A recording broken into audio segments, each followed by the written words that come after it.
Sepsis, one of Britain's biggest killers. Sepsis affects 250,000 people across the United Kingdom every year, and it causes more deaths than breast cancer, bowel cancer and prostate cancer put together. Poor treatment is causing thousands of preventable deaths. Was my mother one of them? She went in there not very ill, and inside 48 hours she was dead. My family are not alone. Many others are looking for answers. Somebody has to take responsibility. Somebody should have stopped at some point and said, this reasonably fit and healthy man is deteriorating before our very eyes. Getting to the truth isn't easy. It completely drained me and pushed our family into a black hole. Some hospitals are making improvements. All clinicians need to be aware that they should suspect sepsis. Panorama reveals how many hospitals are failing sepsis patients. Does that mean that we are still losing lives today because not everywhere is matching the standards of the best places? I'm afraid it does.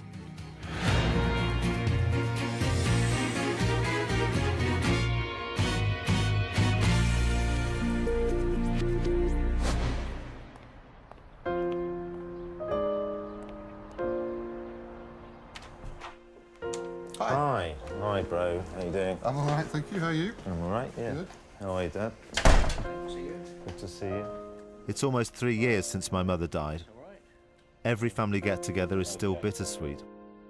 We've had to come to terms with her not being around. She might still be with us had she received better care in hospital. Doctors missed the warning signs of a life-threatening condition, sepsis. Talking about the day my mother fell ill isn't easy. She woke up in the morning and said, I've never felt as ill as this before. And that was when I sprang into action to dial the NHS emergency number.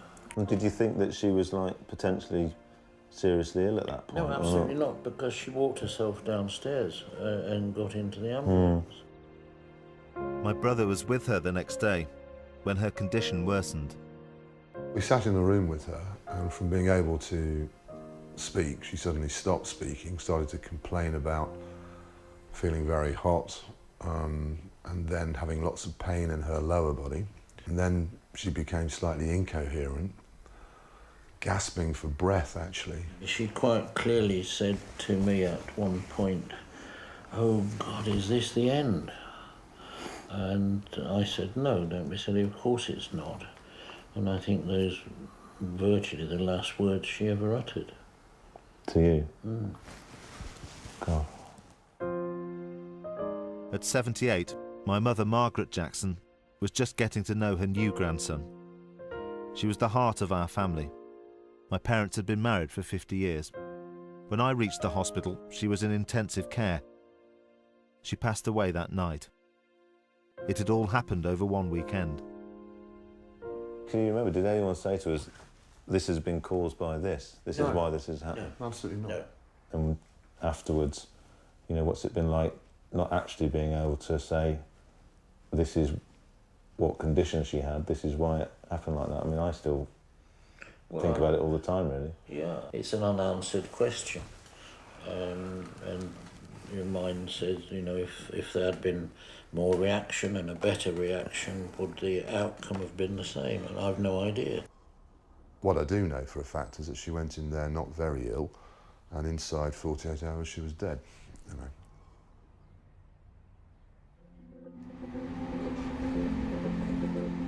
We were later led to believe that heart disease had caused her death, but we didn't feel we'd been given the whole story. I'm an investigative reporter, so I decided to look into my mother's death. I studied her medical notes in detail. The week before she died, she'd seen her GP and had been treated for a urinary tract infection. I found out that in the elderly, this is a well-known cause of sepsis.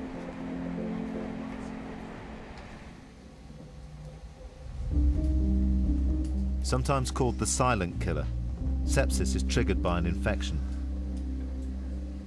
If the body's immune system overreacts, it can lead to multiple organ failure and death. The scale of this problem is enormous. Sepsis affects 250,000 people across the United Kingdom every year, and it causes more deaths than breast cancer, bowel cancer and prostate cancer put together. Ron Daniels is a consultant in critical care and one of the world's leading experts in sepsis. He agreed to meet me, having earlier studied my mother's medical notes to see if sepsis had been a factor in her death. I think what we have here is a classic loss of situational awareness. Your mother presented to hospital complaining actually of symptoms of a urinary infection. She also had some chest pain. There were some abnormal observations, and we know that in that situation we should screen for sepsis. And do you see any evidence in the notes that sepsis was considered at that early stage? There's no evidence from the notes that sepsis itself was considered, even in the face of abnormal observations, and even when she started to deteriorate very quickly. The symptoms of sepsis can look like other conditions in the early stages, so doctors need to be on the lookout. If suspected, it has to be treated quickly with antibiotics. A doctor did later prescribe them for my mother, but there was a further long delay before they were given to her. She received them eventually, but I think it's quite clear that she received them too late. There was opportunity to administer antibiotics several hours before they were ultimately administered. I mean, obviously it's quite hard to hear that. Can you tell me whether that would have made a difference ultimately or not? I think it's unlikely that earlier antibiotics would have done any harm, and it's entirely possible that they might have improved her chances of survival. So it's potentially a serious failure, really? Potentially, yes.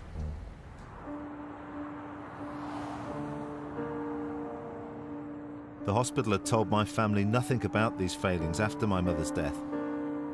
So I went back to the Queen's Hospital in Burton-on-Trent armed with this evidence. And only then did they admit that my mother hadn't received an acceptable level of care, for which they apologised. It had taken 2 years to get to the truth. With better treatment, my mother might still be with us today. My family are not alone in our quest for answers. Sepsis is a leading cause of preventable deaths. At least 14,000 people die needlessly each year, not just in emergency departments, but across the health service. They could be saved if they were diagnosed and treated more quickly. In Leeds, I went to meet Angela Meehan. Her husband's sepsis wasn't diagnosed quickly enough. Dean broke his hip and needed routine surgery after falling outside his local supermarket. He was 52 years old. Within days of the operation, he seemed to be recovering well. We thought this is going to be a fairly quick thing. He's already up and about on his feet with the aid of crutches, and isn't medical technology fantastic? You know, this so quick. When Dean began to feel ill, he went back to the orthopaedic clinic, where he was told there was no cause for concern. Alarmed at his deteriorating condition, Angela returned to the clinic on 2 further occasions. Patients who have recently had surgery have a higher risk of infection, so they are more likely to develop sepsis. He said he felt ill. He'd never felt so ill. Every single visit to the hospital, we explained his health was deteriorating. I said, he's a wreck, he can't sit up straight. He was slumped in the chair, his head was down, and he couldn't really focus on anything. He couldn't stand anything because the pain was so all-encompassing. Was there any mention of possible infection? No, not at any point. Were any tests carried out? No tests at all, no. Finally, at a 4th visit, the original surgeon took action. He recommended further surgery. Dean was sent for routine tests. The consultant phoned as soon as the results came back. Only then did sepsis become a concern. He sounded very worried, extremely concerned, and could we get Dean into hospital as soon as possible, because they were really, really concerned about the high level of infection. The high levels of infection pointed to life-threatening sepsis. He was taken to A&E, but it was too late, and he died 4 days later. It's so unreal. You don't die from a broken hip in 2016. It's just not right. I asked why they'd not looked out for infection, why they'd missed this infection. I wanted to know why he died. Leeds Teaching Hospitals NHS Trust has told Panorama its investigation into Dean Meehan's case concluded it wasn't straightforward and that there were no obvious early indications of sepsis. It says it has reiterated its condolences to his family. Dean Meehan's case highlights the need for clinicians across the health service to be more alert to the risks of sepsis. Since 2015, NHS England has been trying to find out how many patients with the signs of sepsis are being spotted by doctors in acute hospital trusts. Panorama has been given exclusive access to the numbers. In all, 104 hospital trusts took part. 10 said they were identifying every suspected case from the total sampled. But there were some alarmingly poor performers. Across 14 hospital trusts, of every 2 patients with signs of sepsis, only 1 was spotted. The Queen's Hospital in Burton is one of the trusts that has taken part. For me, its performance matters more than any other. Since my mother died, a new medical director has taken over, and he agreed to meet me. How many people were coming here that should have been screened for sepsis and weren't? So if I look at our data, for the first quarter of 16-17, only 1% of people were being appropriately screened when we looked at our audit data. You see, that's, what, nearly 2 years since my mother died here? Yes. And you're still screening at that point 1% of people? Yeah. So why wasn't that problem tackled sooner? I think it was being tackled. It's just whether it was being tackled effectively. It's not that we turned a blind eye to it at all. We were aware of it, and it was just getting the right things in place to allow the screening to be there. Did we address it as quick as we could have done? Probably not. Burton Hospital says it is making vast improvements and is now identifying 99% of emergency patients with the signs of sepsis. Sepsis is estimated to cost the NHS £1.5 billion a year. Those that survive can be left with life-changing injuries. They know only too well the financial and emotional cost that comes with surviving the condition. Tom Ray was newly married with a young family when he fell ill 17 years ago. They removed my face. It died, basically. Everything below my eyes was dead, so it had to be cut away. And obviously the effect on my mental health from having to live with a face that's reconstructed and different is quite profound. With every minute that the sepsis went undiagnosed, I was deeper into that likelihood of ending up with all 4 amputations. I lost both of my arms and legs, and I know from long experience how even just saving one of those limbs would have transformed my life. Before he fell ill, the couple were running their own business. Tom now works part-time in a call centre. Each day, Tom deals with the consequences of not having received the urgent care he needed in those critical first few hours. I'm sitting here, the product of 17 years of NHS trying to catch up with what went wrong. And, you know, if you put a figure on it, I must have cost the NHS well in excess of £1 million to keep on the road, just because of the failure of not devoting that urgent care in the first few hours. How difficult is it for you when I come in years after you went into hospital and tell you that my family have suffered because sepsis wasn't properly spotted and screened in a hospital? It makes me very angry and very disturbed. I don't think that the NHS medical system is geared up for investigation and looking back and learning from the results. It doesn't actually have to be about beating people up about having made mistakes, because it's an easy thing to make mistakes with, but it is actually about fessing up and learning what went wrong so that it doesn't go wrong the next time.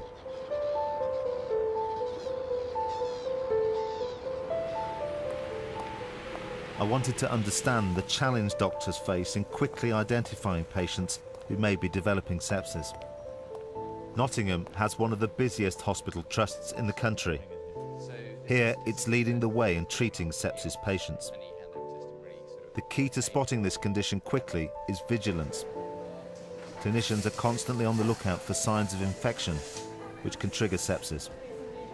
Just come to have a check of your blood pressure, if that's all right. The observations of all patients are fed into a centralised system. The computer system is looking out for signs of sepsis, and it's looking out for people who may have infection and are deteriorating. You can see this blood pressure is starting to drop down, and that's a concern. He'll start to trigger for sepsis quite quickly. Clinicians are instantly alerted to any patients at risk. This information is static on here, but it's also very active on the mobile phone, so we're sending messages out to people saying your patient may have sepsis. It's that speed that's absolutely critical, isn't it? Absolutely, it's all about information. It's all about getting information about a patient to the right people at the right time. When the condition is suspected, the patient is seen as quickly as possible by a senior clinician. To give the best chances of survival, treatment with antibiotics should start within an hour. All clinicians need to be aware that they should suspect sepsis and be aware of the criteria for assessing the severity. And any patient who may have high-risk sepsis, we should start antibiotics promptly in those patients, always. If those are not started in a timely manner, we know that patients deteriorate rapidly and it can prove fatal. It's really time crucial. And here, they've found that owning up to mistakes has driven improvement. The Trust reviews the notes of every sepsis patient within a week of treatment. When we were auditing cases, we started to give individual feedback to doctors and nurses about how they had treated a patient. We effectively gave a traffic light report saying, yes, you did this right, but actually maybe next time you could improve things. We found that that was actually an incredibly effective way of communicating and in fact educating people about sepsis care and what we expect to happen when someone is recognised as having severe sepsis. What this Trust has done shows that sepsis can be tackled effectively. In healthcare terms, it isn't hugely costly or revolutionary, but it's worked, sharply reducing the number of deaths from sepsis. Across England as a whole, the picture is less positive, though it is improving. The NHS data we've analysed reveals that overall, only 6 out of 10 patients that need antibiotics are getting them within that first hour. 24 of the trusts only gave them to half of the patients that needed them within the hour. The picture that emerges is of a postcode lottery. Care standards can vary according to where you live. As I discovered, my mother had eventually been prescribed antibiotics, but it was another 3 hours before she was given them. And 2 years on, Burton's emergency department is still performing poorly.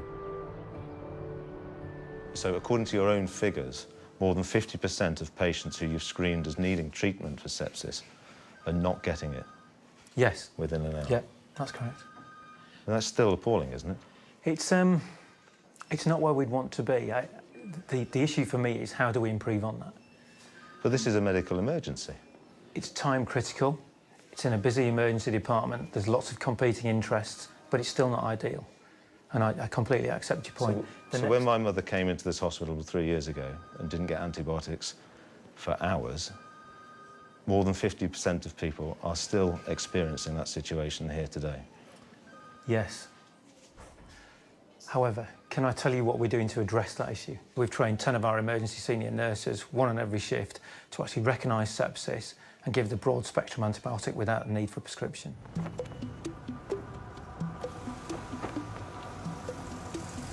It's clear the NHS is trying to make improvements, but those changes have been slow in coming. 4 years ago, the Health Service Ombudsman was so concerned by the number of preventable deaths that it demanded the NHS urgently introduce treatment guidelines to spot sepsis. When there was still no action, those in charge were hauled before MPs. Your innate caution might be slowing your response in a way that is actually costing lives. I understand the frustration about slowness. NICE did give this absolute top priority. We moved it through our systems well, to God give help us if it wasn't a priority. How long would it take then? I mean, I think that makes the point. Sepsis has been a problem in the NHS for a decade or more, identified as a problem. And yet the slowness with which the system is dealing with the problem and addressing it is astonishing. Statistically, the longer it takes for the NHS to put into practice the procedures and techniques in order to make sure that sepsis doesn't infect patients, the more lives will be lost. 1-year-old William Mead is one of the lives that have been lost. GPs missed his sepsis. Like me, his mother Melissa had to fight to discover the truth about what had happened. I stopped counting at 600 emails in, I think, 3 months. They had this train of thought, it seemed to me, that, OK, something's gone wrong here. What is the least amount we can do, or least amount of information that we can give that will make these people go away? Now a prominent campaigner, Melissa believes the NHS has to become more honest and open about its mistakes. For me, it was a bureaucratic nightmare, and I had to be a constructive nuisance in order for that door to be slightly opened. It shouldn't be like that. Was it difficult being a nuisance with everything that was going on emotionally for you? Extremely difficult. At a time when I just wanted the ground to swallow me up. I had to look at William's death objectively and almost put to one side my feelings, my emotions. It completely drained me and pushed our family into a black hole. An official report by the NHS into William's death admitted to a catalogue of failures. At William's memorial service, the Health Secretary, Jeremy Hunt, made a personal apology. And I've come here today to say sorry. Because this weekend, William should have been enjoying beautiful Cornish sunshine with his parents. And because I as Health Secretary, the government, the NHS, let down William, Paul and Melissa, we didn't spot his sepsis before it was too late. The Health Secretary pledged to make changes. Melissa persuaded him to bring in a nationwide sepsis campaign targeted at the parents of young children. Was it still difficult to get the NHS to sign up to an awareness campaign? I don't necessarily think it was difficult. It's almost as though you're in a position where you have to persuade someone. And I think the numbers speak for themselves. That's the persuasion. How many people have to die before people will do something about it? I wanted to ask the Health Secretary if he thought lives were still being lost because of poor care. We have let down too many people over too many years. But I think the story over the last 2 years is that we've introduced standards now, and we think we've saved nearly 1,000 lives as a result of the changes we brought in since 2015. But does that mean that we are still losing lives today because not everywhere is matching the standards of the best places? I'm afraid it does, and so there's a lot more work to do. The full extent of the crisis isn't known. The part sepsis has played in deaths is often not recorded, especially in elderly patients. They're far more vulnerable to the infections that trigger sepsis, and being more alert to it would greatly improve their overall care. She was doing this that Saturday morning. Lorraine Cater's mother, Tony, had been enjoying an active and healthy retirement. We were not ready for Mum to go. Mum was not ready for Mum to go. Mum had plans. She had future ahead of her.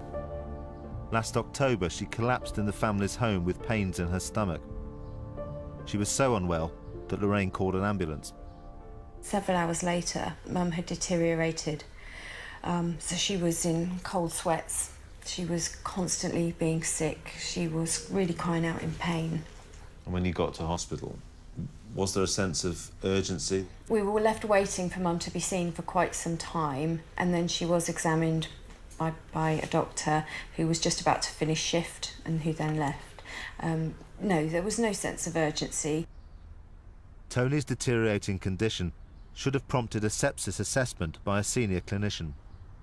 A later investigation by the hospital confirmed that this would have identified that it was likely that sepsis was present. Instead, she was discharged.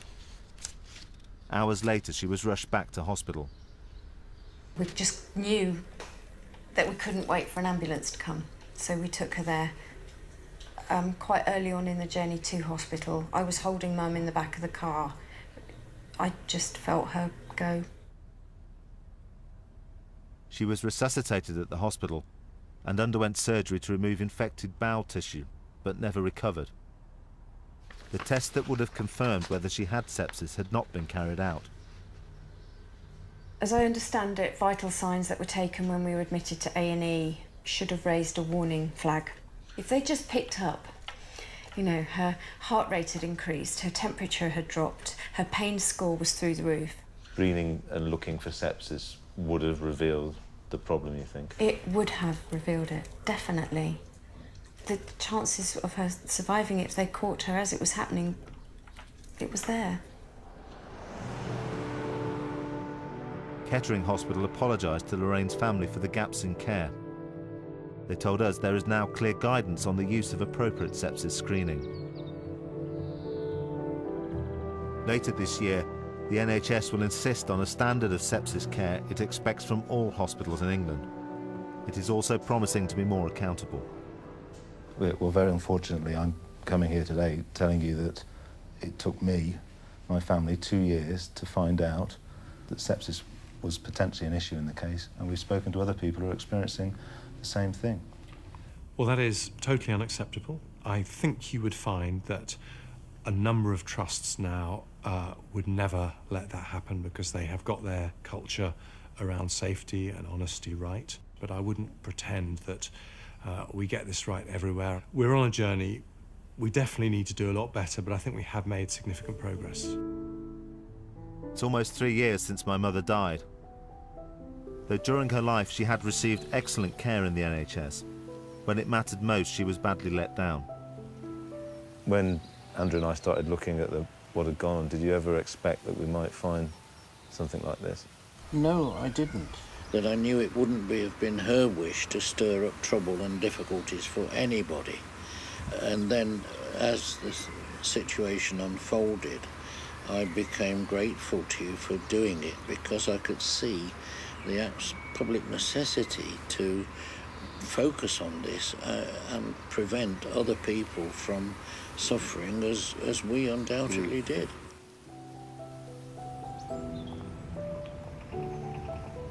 We now know why Mum died, but too many lives are still being lost to sepsis. Change can't come quickly enough.